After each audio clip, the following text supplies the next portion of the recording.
माननीय कृषि और किसान कल्याण मंत्री श्री नरेंद्र सिंह तोमर जी, केंद्रीय मंत्रिपरिषद के माननीय मंत्रीगण, भाग लेने वाले राज्यों के माननीय मुख्यमंत्री, केंद्र शासित प्रदेशों के लेफ्टिनेंट गवर्नर और प्रशासक तथा छठी गवर्निंग काउंसिल की बैठक में शिरकत कर रहे और अन्य महानुभाव, It's indeed my privilege and honor to welcome you all on behalf of Niti Aayog and on my own behalf.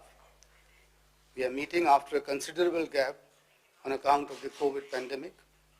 The fifth meeting of the Governing Council was held on 15th June 2019. Today, as a result of the valiant efforts of our COVID warriors, working under the guidance of our Honorable Prime Minister, we are beginning to see light at the end of the tunnel. The world has recognized and indeed showered praise on India's fight against the COVID pandemic.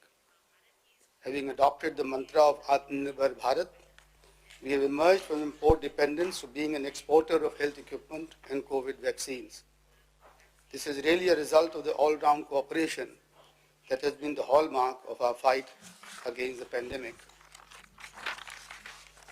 The meeting of Niti Aayog's Governing Council is unique in bringing together on one platform all the highest decision makers of the country. It is also the most important forum for knowledge sharing between the center and the states and also among the states themselves. This platform enables us to identify the key strategies for cohesive action with the whole of the government approach. For this meeting, we were guided by the Honorable Prime Minister to engage more intensively with our counterparts in the states and union territories with the objective of evolving a broad consensus on tackling the major challenges facing the country. Following the guidance by the PM, a day-long meeting was organized on the 6th of February with the Chief Secretaries, Additional Chief Secretaries, Principal Secretaries to the Chief Ministers of states and union territories, along with the Principal Secretary to the Prime Minister, Cabinet Secretary, Secretaries of Central Government, Ministries and Niti Aayog, Vice Chairman, members and officials. The intensive discussions held on 6 February have contributed significantly to the preparation of the agenda notes that have been sent to all the participants in advance of this meeting. Our hope is that discussions during the day and contributions from the Honorable Chief Ministers will lead us towards evolving a program for national economic development that reflects an emerging broad consensus. The deliberations of this meeting will contribute significantly to sustaining and reinforcing the ongoing economic recovery. The strength of this recovery has surprised both domestic and foreign observers. With all the structural reforms having been undertaken in the past few months, I am sure we will see sustained growth over the coming years. Finally, I would like to take this opportunity to express Niti Aayog's commitment to work as closely as possible with all the states and union territories in the spirit of cooperative federalism. It goes without saying that national economic progress is contingent or dependent upon each individual state and union territory achieving high rates of growth. We have to, therefore, pull together in generating large-scale employment and ensuring the welfare of those at the bottom of the pyramid. Niti Aayog will also work with the states and union territories to promote greater efficiency and effectiveness in economic governance. I request all the chief ministers, lieutenant governors, and administrators to think of Niti Aayog as a development partner in their effort to achieve the aspirations of our young population through a more rapid, inclusive, and sustainable economic growth. अब मैं आदरणीय प्रधानमंत्री जी से अनुरोध करता हूं कि वे अपने उद्घाटन संबोधन से हम सबको अनुग्रहित करें। प्रधानमंत्री जी।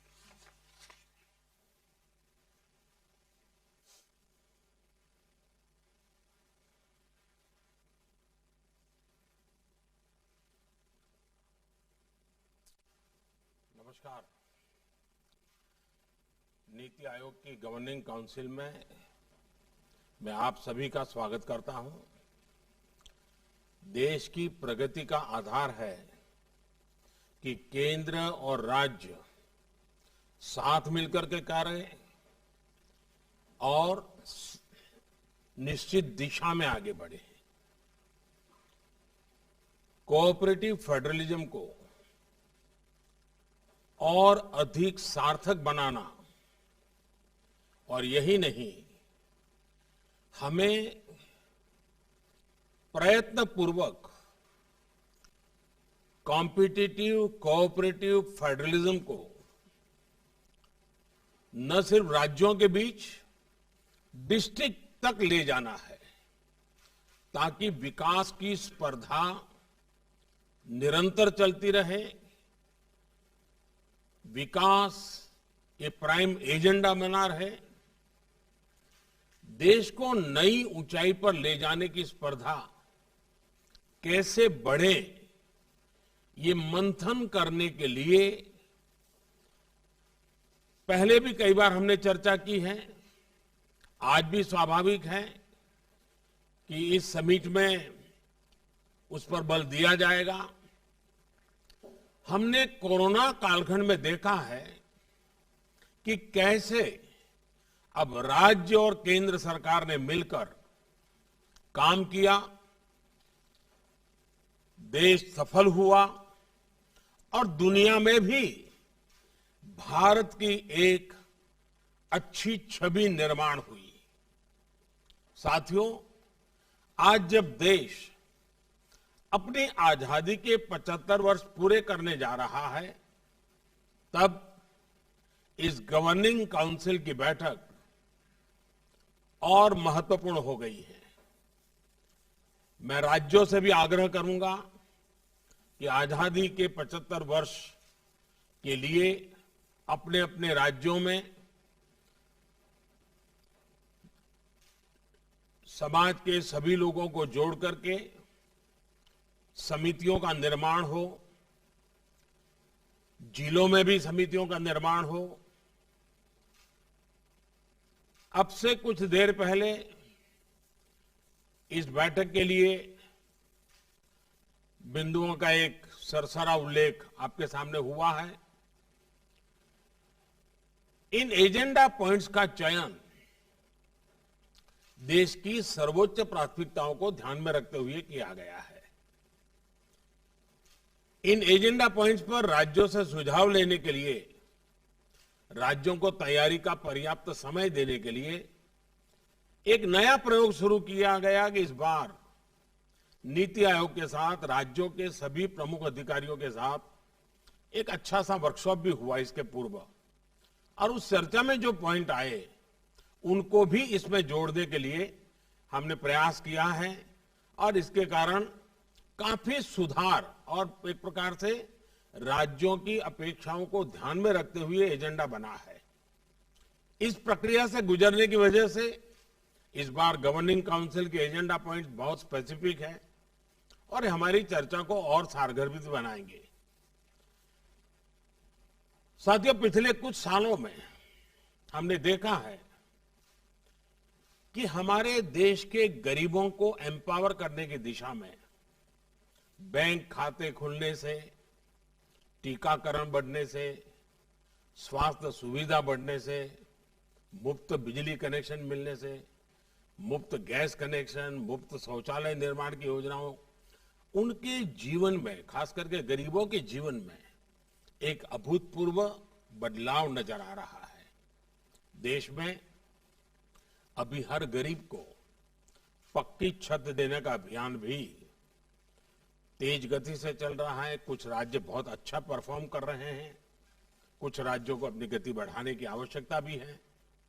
2014 के बाद से देखें तो गांवों और शहरों को मिलाकर 2 करोड़ 40 लाख से ज्यादा घरों का निर्माण पूरा किया गया है। आपको मालूम है, देश के 6 शहरों में आधुनिक टेक्नोलॉजी से घरें बनाकर एक अभियान चल रहा है। एक आध महीने के भीतर भीतर नई टेक्नोलॉजी से तेजी से अच्छी क्वालिटी के मजबूत मकान बनाने की दिशा में देश के 6 शहरों में नए मॉडल तैयार होंगे। वो भी इस काम के लिए हर राज्य को ये उपयोगी होने वाला है। उसी प्रकार से पानी की कमी और प्रदूषित पानी से होने वाली बीमारी लोगों के विकास में बाधा न बने, कुपोषण की समस्याओं को वो बढ़ाए नहीं, इस दिशा में भी मिशन मोड में काम हो रहा है। जब जल जीवन मिशन शुरू होने के बाद से पिछले 18 महीनों में ही 3.5 करोड़ से भी अधिक ग्रामीण घरों को पाइप वाटर सप्लाई से जोड़ा जा चुका है।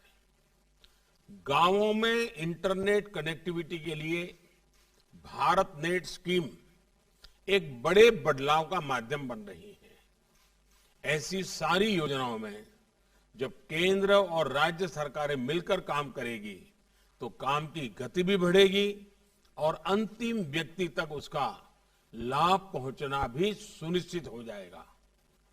साथियों, इस वर्ष के बजट पर जिस तरह का एक पॉजिटिव रिस्पांस आया है, चारों तरफ से एक नई आशा का वातावरण पैदा हुआ है, उसने जता दिया है कि मूड ऑफ द नेशन क्या है।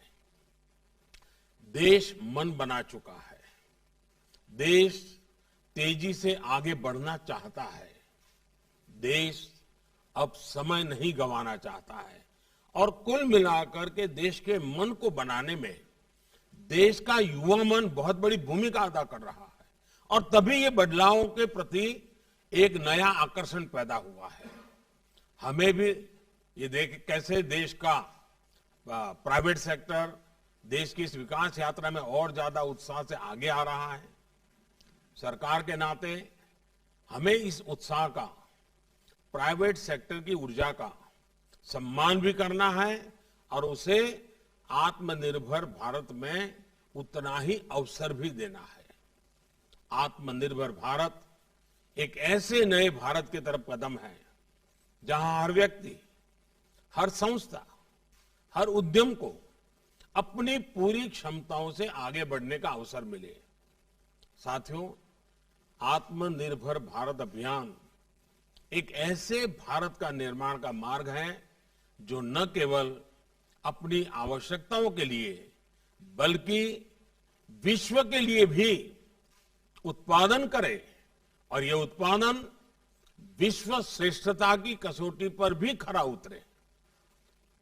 और इसलिए मैं हमेशा कहता हूं, zero defect zero effect. Bharat जैसा युवा देश, उसकी आकांक्षाओं को ध्यान में रखते हुए हमें आधुनिक इंफ्रास्ट्रक्चर का निर्माण करना होगा, इनोवेशन को बढ़ावा देना होगा, टेक्नोलॉजी का ज्यादा से ज्यादा प्रयोग करना होगा, शिक्षा कौशल के बेहतर अवसर उन्हें देने होंगे। साथियों, हमें अपने बिजनेस को, एमएसएमईज को, स्टार्टअप्स को और मजबूत करने की जरूरत है।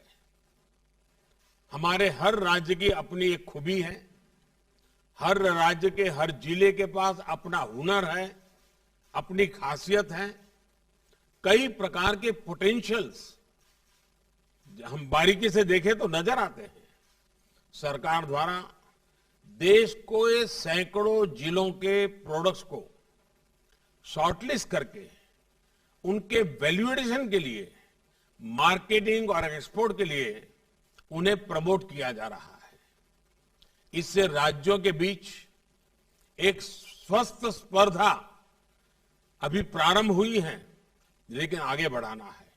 कौन राज्य सबसे ज्यादा एक्सपोर्ट करता है, अधिक से अधिक प्रकार की चीजें एक्सपोर्ट करता है, अधिकतम देशों में एक्सपोर्ट करता है, अधिक से अधिक मूल्य की चीजें एक्सपोर्ट करता है, और फिर जिलों में भी ये स्पर्धा कैसे बने और हम एक्सपोर्ट पर विशेष बल हर राज्य, हर जिला कैसे दें। हमें इस प्रयोग को जिलों और ब्लॉक्स के बीच भी लेकर जाना है। हमें राज्यों के संसाधनों का पूरा इस्तेमाल करना होगा। राज्यों से होने वाला एक्सपोर्ट हमें आग्रहपूर्वक, और इसका हिसाब किताब हर महीना लेना चाहिए और उसको बढ़ाना चाहिए। पॉलिसी फ्रेमवर्क और केंद्र एवं राज्यों के बीच बेहतर तालमेल भी बहुत जरूरी है। अब जैसे हमारे यहां कोस्टल स्टेट है, मत्स्य उद्योग को, ब्लू इकोनॉमी को और मछली को विदेशों में एक्सपोर्ट करने के लिए असीमित अवसर है। हमारे कोस्टल स्टेट उसके लिए क्यों न स्पेशल इनिशिएटिव ले। देखिए, इकोनॉमी को बहुत बड़ा बल मिल सकता है, हमारे फिशरमैन को बहुत बड़ा बल मिल सकता है। मैं चाहूंगा कि आप इस बात से परिचित हैं कि केंद्र सरकार ने विभिन्न सेक्टर्स के लिए एक पीएलआई स्कीम शुरू की है। ये देश में मैन्युफैक्चरिंग बढ़ाने का बेहतरीन अवसर है। राज्यों को भी इस स्कीम का पूरा लाभ लेते हुए अपने यहां ज्यादा से ज्यादा निवेश आकर्षित करना चाहिए। कॉरपोरेट टैक्स की दरें कम करने का लाभ भी राज्यों ने बढ़ चढ़ करके उठाना चाहिए। आपने ऐसी कंपनियों का संपर्क करना चाहिए कि दुनिया में इतना कम टैक्स रेट जब किया गया है तो उसका फायदा आपके राज्य को मिलना चाहिए। साथियों, इस बार के बजट में इंफ्रास्ट्रक्चर के लिए दिए गए फंड की भी काफी चर्चा हो रही है। इंफ्रास्ट्रक्चर पर होने वाला ये खर्च देश की अर्थव्यवस्था को कई स्तर पर आगे बढ़ाने का काम करेगा, रोजगार के भी बहुत अवसर पैदा करेगा। एक मल्टीपल इफेक्ट होती है इसकी। नेशनल इंफ्रास्ट्रक्चर पाइपलाइन में राज्यों का हिस्सा 40% से इसलिए 40% है और इसलिए जरूरी है कि राज्य और केंद्र मिलकर अपने बजट को सिंक्रोनाइज करे, प्लानिंग करे और प्राथमिकताओं को तय करे। अब भारत सरकार ने अपना बजट पहले की तुलना में 1 महीना प्रीपोन किया है। राज्यों के बजट और केंद्र के बजट में बीच में 3-4 सप्ताह मिल जाते हैं, तो केंद्र के बजट के लाइट में राज्यों का बजट बनता है, तो दोनों मिलकर के एक दिशा में आगे बढ़ते हैं। और मैं चाहूंगा कि इस दिशा में भी राज्यों के बजट चर्चा करते होंगे। जिन राज्यों का बजट अभी आने वाला है वो इस काम को और प्राथमिकता पर कर सकते हैं। केंद्रीय बजट के साथ ही राज्यों का बजट भी विकास को गति देने में, राज्यों को आत्मनिर्भर बनाने में उतना ही अहम है। साथियों, 15वें वित्त आयोग में लोकल बॉडीज के आर्थिक संसाधनों में बड़ा इजाफा होने जा रहा है। स्थानीय स्तर पर गवर्नेंस में सुधार लोगों का लिए क्वालिटी ऑफ लाइफ और उनके आत्मविश्वास का आधार बनती है। इन सुधारों से में टेक्नोलॉजी के साथ साथ जन भागीदारी भी बहुत आवश्यक है।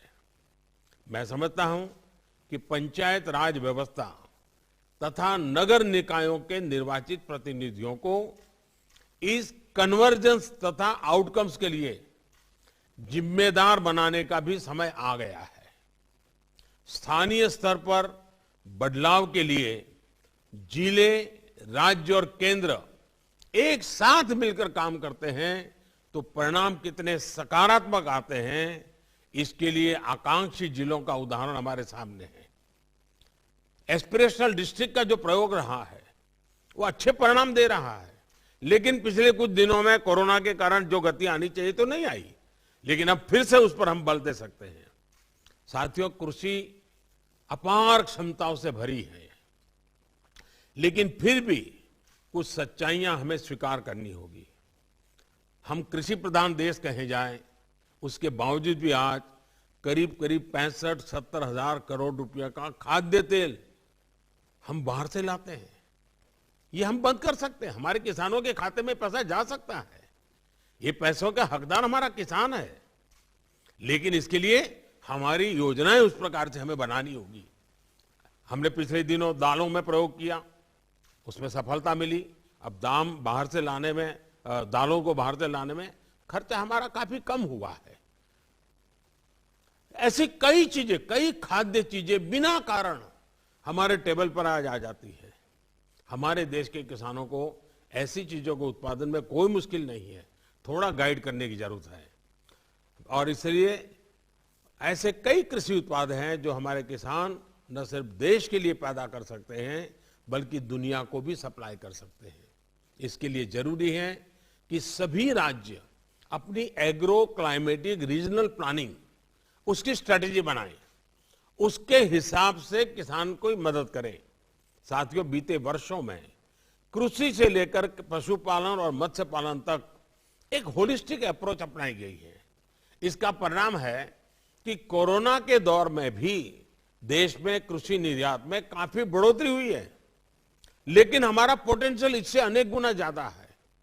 हमारे प्रोडक्ट्स का वेस्टेज कम से कम हो, इसके लिए स्टोरेज और प्रोसेसिंग पर भी ध्यान देने की जरूरत है और उसमें इन्वेस्टमेंट के लिए हमें जितने भी पोटेंशियल जहां भी है उसको जोड़ना पड़ेगा। हमें जानते हैं कि भारत साउथ ईस्ट एशिया में रॉ फिश एक्सपोर्ट करता है। जब मैंने प्रारंभ में कहा, वहां वो फिश प्रोसेस करके भारी मुनाफे और प्रोसेस प्रोडक्ट के तौर पर बेची जाती है। क्या हम सीधे प्रोसेस फिश प्रोडक्ट को बड़े पैमाने पर एक्सपोर्ट नहीं कर सकते? हमारे सभी कोस्टल स्टेट खुद अपना इनिशिएटिव लेकर के इस पूरे ग्लोबल मार्केट को ऊपर अपना प्रभाव पैदा नहीं कर सकते हैं? ऐसी स्थिति कई और क्षेत्रों, कई और प्रोडक्ट्स के साथ है। हमारे किसानों को जरूरी आर्थिक संसाधन मिले, बेहतर इंफ्रास्ट्रक्चर मिले, आधुनिक टेक्नोलॉजी मिले, इसके लिए रिफॉर्म्स बहुत जरूरी है। साथियों, हाल ही में ऐसे कई रिफॉर्म्स किए गए हैं जो रेगुलेशन को कम करते हैं, सरकार का दखल कम करते हैं। मैंने पिछले दिनों देखा, सरकार के अंदर सामान्य व्यक्ति को कंप्लायंस, हजारों ऐसे कंप्लायंस हैं जिसको हम निकाल सकते हैं। जैसे पिछले दिनों हमने 1500 कानून खत्म किए। मैं राज्यों से आग्रह करूंगा, आप एक छोटी टीम बिठाइए, बिना कारण, अब जब टेक्नोलॉजी है तो बार बार चीजें मांगने की जरूरत नहीं है लोगों से। ये कंप्लायंस का बर्डन देश के नागरिक के सर पर से हम कम करें, राज्य आगे आए। मैंने भी भारत सरकार में कहा है और हमारे कैबिनेट सेक्रेटरी उसके पीछे लगे हुए हैं, कंप्लायंस की संख्या जितनी कम हो करनी है। ये भी ईज ऑफ लिविंग के लिए बहुत जरूरी है। उसी प्रकार से साथियों, युवाओं को अपना सामर्थ्य खुलकर दिखाने का भी हमें मौका देना होगा। कुछ महीना पहले ही आपने देखा होगा, कुछ महत्वपूर्ण निर्णय किए गए। उसकी चर्चा बहुत ज्यादा नहीं होती है, लेकिन इसका परिणाम बहुत बड़ा होता है। ओएसपी रेगुलेशंस को रिफॉर्म किया गया था। इससे युवाओं को कहीं से भी काम करने की फ्लेक्सिबिलिटी मिली है। इसका बहुत बड़ा लाभ हमारे टैक्स सेक्टर को मिला। मैं अभी पिछले दिनों आईटी सेक्टर के लोगों से बात कर रहा था। मुझे कईयों ने बताया कि उनके 95% लोग अब घर से ही काम कर रहे हैं और उनका काम अच्छा चल रहा है। अब देखिए ये कितना बड़ा बदलाव आ रहा है। हमने इन चीजों पर बल देना होगा। हमें ऐसी जो बंदिशें हैं, उन सारी बंदिशों को समाप्त करना चाहिए। काफी मात्रा में हमने पिछले दिनों रिफॉर्म करके किया भी है। आपने देखा होगा, कुछ दिन पहले हमने एक बहुत महत्वपूर्ण निर्णय किया है। जियो स्पेशियल डेटा से जुड़े नियमों को भी लिबरलाइज कर दिया है। जो अभी हमने किया है वो अगर आज से 10 साल पहले हम कर पाते तो शायद ये गूगल वगैरह भारत के बाहर नहीं बनते, वो हमारे यहां बनते। हमारे ही लोगों की टैलेंट है, लेकिन प्रोडक्ट हमारी नहीं है।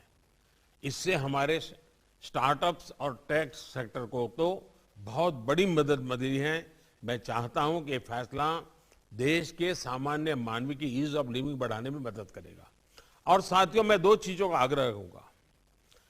आज विश्व में हमें एक अवसर प्राप्त हुआ है। उस अवसर को जुटाने के लिए हमारी कोशिश रहनी चाहिए ईज ऑफ डूइंग बिजनेस, और भारत के नागरिकों के लिए हमारी कोशिश रहनी चाहिए ease of living. Globally Bharat के पोजीशनिंग के लिए, भारत को अपॉर्चुनिटीज ग्रैब करने के लिए ईज ऑफ डूइंग बिजनेस का महत्व है, और उसके लिए हमारे कानूनों में सुधार करना होगा, व्यवस्थाओं में सुधार करना होगा, और देश के नागरिकों की आशा अपेक्षाओं को पूरा करने के लिए, उसके जीवन को सरल करने के लिए, ईज ऑफ लिविंग के लिए जो चीजें आवश्यक हैं उसको बल देना पड़ेगा। साथियों, मैं अब आपके अनुभव, आपके सुझाव सुनने के लिए उत्सुक हूं। आज हम दिन भर बैठने वाले हैं, बीच में एक थोड़ा समय हम ब्रेक लेंगे, लेकिन हम सारे विषयों की बात करेंगे। मुझे विश्वास है कि हमेशा की तरह इस बार भी आप सभी की तरफ से रचनात्मक और सकारात्मक विचार आप देश को आगे ले जाने में बहुत काम आएंगे, और हम सब मिल करके केंद्र और राज्य हम एक देश के रूप में एक ही दिशा में जितनी शक्ति लगा सकते हैं, लगी शक्ति लगा करके